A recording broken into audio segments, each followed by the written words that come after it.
The summer of 1944 began with thunder, not from storms, but from engines. Over Normandy's hedgerows, the sky was a scroll of contrails and flame. Among them flew a young American pilot, Lieutenant Thomas Fraser, guiding his new North American P-51B Mustang, serial 43-24825. He had named it Patty Ann, after a girl who wrote him letters in tight blue ink. On June 6th, after his fifth sortie of the day, anti-aircraft fire struck the cooling system. Steam hissed like snake breath through armor plating. Fraser nursed the fighter down, cutting through cloud and panic until the propeller seized near Avro. He survived. So did the machine. Within hours, Wehrmacht recovery squads combing the crash site realized this was no ordinary prize. The wreck bore shapes unseen in German design, the sweep of a laminar flow wing, the neat geometry of welded seams, a cockpit canopy clear like a glass globe, stenciled beneath the soot, P-51B-1NA. To the Luftwaffe, this was intelligence made of aluminum. The order went out, transport to Rechlin. Weeks later, under a northern sun that could not melt the rain, engineers at the Erprobungsstelle Rechlin uncrated the aircraft. When mechanics cranked its Packard-built version of the Rolls-Royce Merlin V1653, a deep and even hum filled the hangar. It was unlike the harsh vowel of a Daimler-Benz or Umo engine. Smooth, patient, civilized, almost arrogant in refinement. Test engineer Hauptmann Theodor Rosarius watched from the hangar door, clipboard damp with mist. He understood immediately. If this engine lived, it would tell them why they were losing the skies. By July, the Mustang had been repainted in RLM colors, upper surfaces modeled gray-green, undersides bright yellow for recognition. Across its flank, the forbidden code appeared, T9 plus HK. It was the badge of Rosarius's traveling unit, Wanderzirkus Rosarius, charged to evaluate captured Allied aircraft and demonstrate them to frontline formations. Flight Lieutenant Hans-Werner Lurch was chosen to take it aloft. On a still morning, he climbed the step, gloves creased with oil. He found the cockpit generous, the seat cushioned, the canopy framing almost non-existent. When he engaged throttle, the Merlin's power came smooth without lag, the torque whisper balanced by careful engineering. The Mustang leapt down the grass, tail rising easily, then ascended into an even climb that defied habit. Lurch later wrote it rode the air like silk stretched over wire, unyielding, alive. He leveled at 3,000 meters, the horizon ran unbroken through crystal plexiglass. A turn, gentle, harmonious. The stick required so little correction it frightened him. Every fraction of movement translated into honest response. It was not brute power that impressed, but grace integrated into speed. When he landed, several officers asked for his impressions. His first words were simple. It feels as if the wind itself holds it steady. The captured fighter was now more than a curiosity. It was an oracle of defeat disguised as machinery. Word spread through technical circles that the Americans had built a fighter with endurance and altitude unmatched. Engineers noted the twin-stage supercharger and the vast internal fuel capacity. Calculations whispered across drawing boards, Reich to Berlin and back, without refueling. Unheard of. Hauptmann Rosarius gathered his small cadre. They would tour the airfields of Germany, not with pride, but with revelation. Armed only with this yellow-bellied intruder, they would show every pilot from Norway to Bavaria what the enemy truly possessed. That decision marked the beginning of a psychological unraveling greater than any bombardment. The Mustang's shadow would travel farther than its range. By August 1944, thunder from the front lines had grown distant for Germany's test pilots, but the sky above Rechlin still roared with propellers. Every dawn, the yellow-nosed Mustang T9 plus HK sat on the grass like a relic of another civilization. Its presence rewrote confidence. Ground crews who once joked about Allied craftsmanship now adjusted their caps in uneasy respect. The Luftwaffe's own engineering heart had become a classroom for humility. Hauptmann Theodor Rosarius had transformed his Wanderzirkus Rosarius into a traveling revelation, one aircraft after another, Spitfire, Lightning, Thunderbolt, and now the Mustang that eclipsed them all.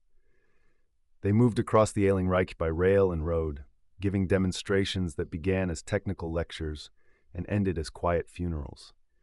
At each stop, Lechfeld, Finsterwalde, Göttingen, pilots gathered beside the alien machine while Rosarius spoke numbers that felt impossible, 440 miles per hour at 21,000 feet. Service ceiling over 40,000 feet, a single pilot flying more than 1,000 miles without refueling.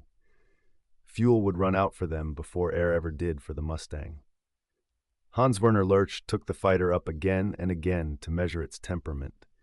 In climbing tests, the Mustang reached 3,600 feet per minute at combat power, leveling out with delicate stability. At high blower, the Packard Merlin V1650 purred at 3,000 revolutions, its twin-stage compressor breathing thin winter air as though it were sea level. No German piston engine could do this reliably anymore.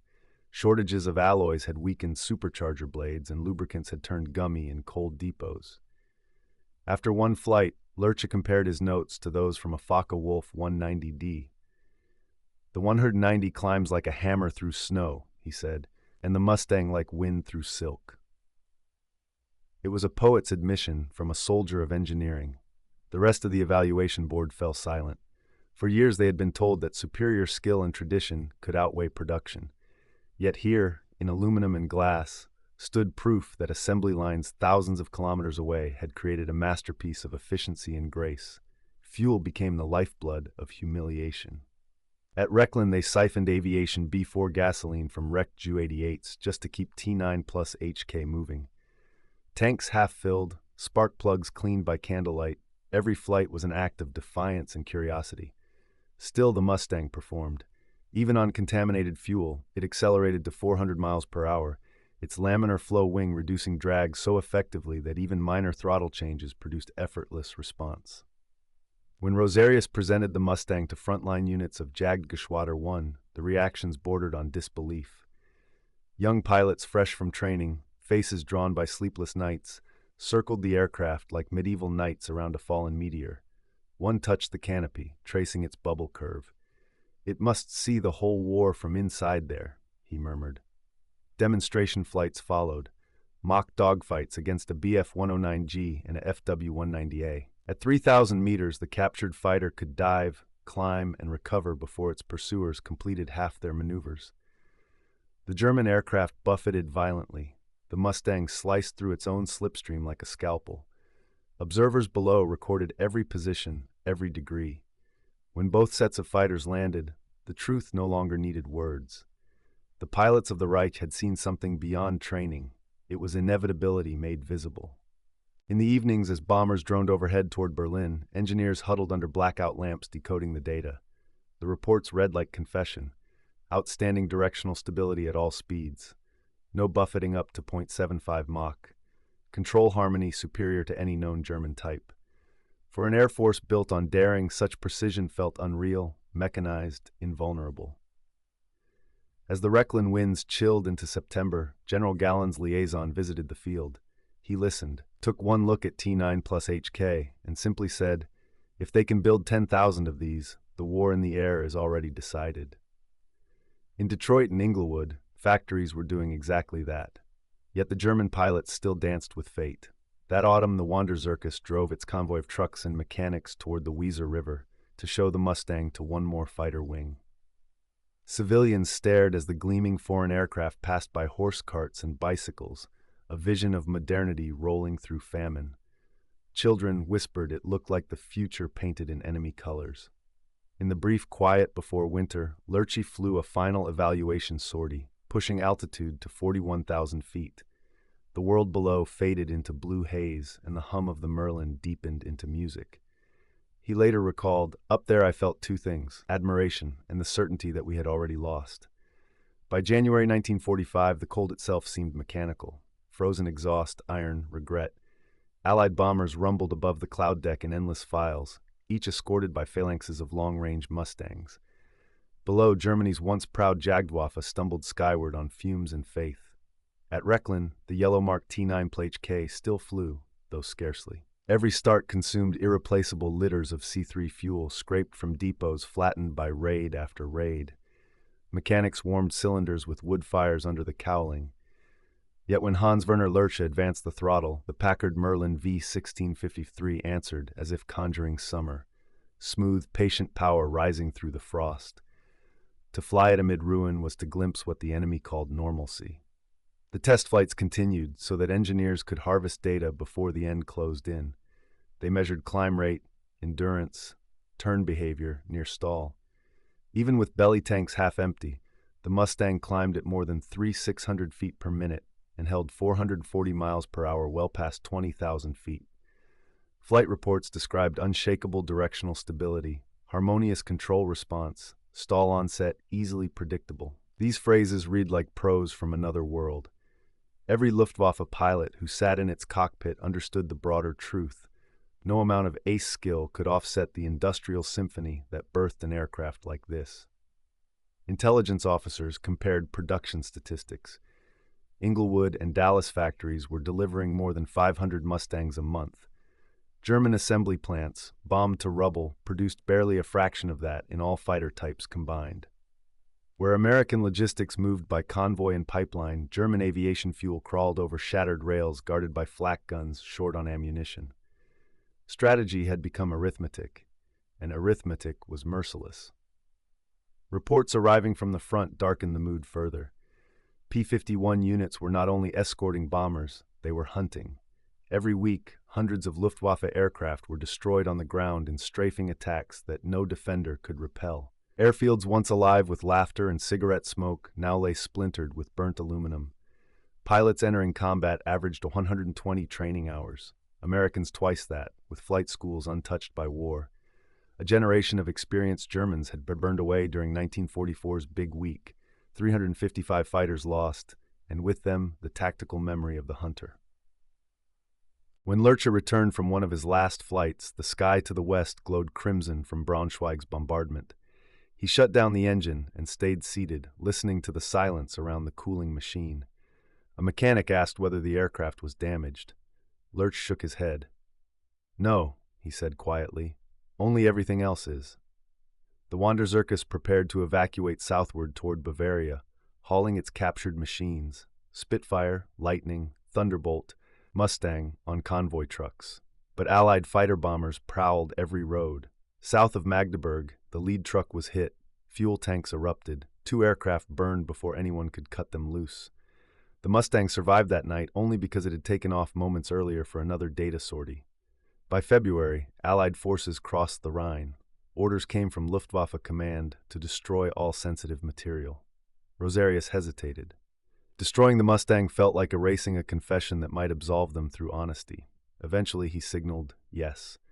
The aircraft was hidden under camouflage branches near a forest edge east of Hanover.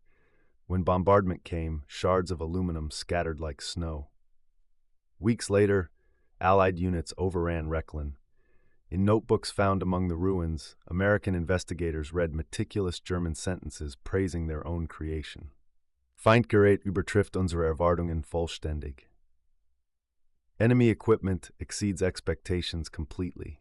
Every number in those pages told the same story.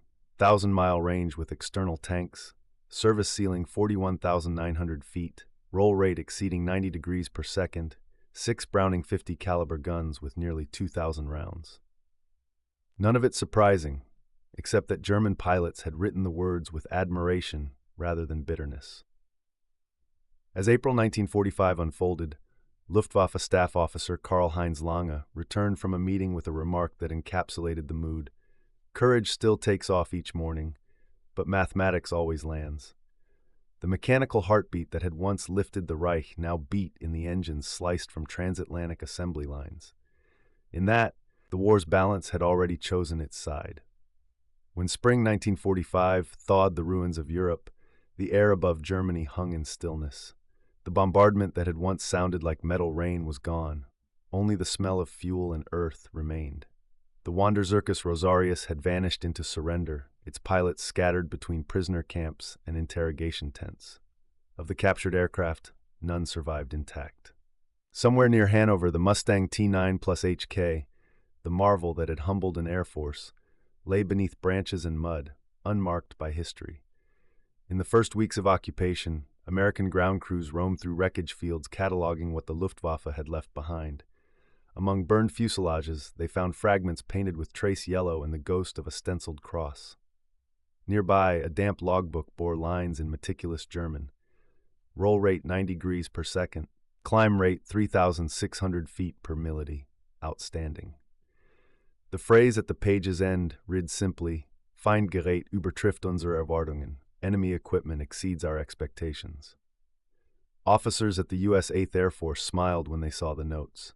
They did not gloat. They recognized in the handwriting the same spirit that inhabited their own fighter squadrons, pilots who loved flight more than ideology. The Mustang had become more than a plane. It was the embryo of a new truth, that the war in the air had turned from heroism to engineering, from courage to system. By May, P-51s of the 20th Fighter Group were photographing what remained of German cities from newly captured airstrips. Their olive-drab wings glinted where sunlight touched reflective bullet scars. Beneath them, survivors looked up at the same silhouette that had earlier haunted their skies. The line where power met morality was not clear anymore. It never is when victory becomes routine. Hans-Werner Lerche, taken into custody near Lübeck, gave a quiet statement to an Allied intelligence officer. When asked which fighter impressed him most, he said, "The Mustang," because it flew not like a weapon, but like an idea perfected. His words reached former friends who now stood on opposing sides of rebuilding Europe.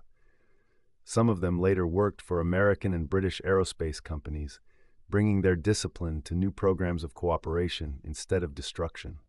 In the years after war, Mustangs remained aloft in a different sky. They served in occupation squadrons from Germany to Japan, their once lethal range now measured in peace patrols. At airfields like Fürstenfeldbruck and Gatow, children watched American pilots practice aerobatics, the same grace that had once terrified their parents. Each turn was a reminder that machines outlive their wars. Historians would later write that the Mustang ended the Luftwaffe, the fighter that erased distance and brought bombers home. But its legacy was more subtle. It revealed how modernity had shifted the meaning of victory. Where Germany once sought salvation through genius, America found it through integration: steel, fuel, labor, standardization. Artistic engineering became mass production without losing soul. In that combination lay the future of every nation that would rise from the ashes. Economists of Reconstruction looked at factories like Inglewood's North American aviation plant and saw a model for how peace might be organized. Technicians who had studied the Mustang's filtration systems applied that knowledge to civilian aviation and energy. What had been born for war became the backbone of recovery. Even Hans-Werner Lerche, before his death decades later, confessed to pilots in a reunification ceremony that he had never again felt anything so balanced between air and faith as that first flight in the captured Mustang. The P-51 was retired from frontline service by the time Europe rebuilt its cities, but its shape remained everywhere, in jet design, in philosophy, in the quiet confidence of engineers who believed that function could be beautiful. In the post-war Air National Guard of the United States, its final pilots flew training circuits until dusk. They called it the Little Friend, forgetting for a moment how fearsome it had once been. And over Rechlin today, where the runways have grown back into forest, any wanderer might still hear a phantom resonance, the whine of a merlin idling against crosswinds, an echo from the moment when men realized that the age of valor had become the age of systems. The silence that followed was not peace, only the sound of history turning its page.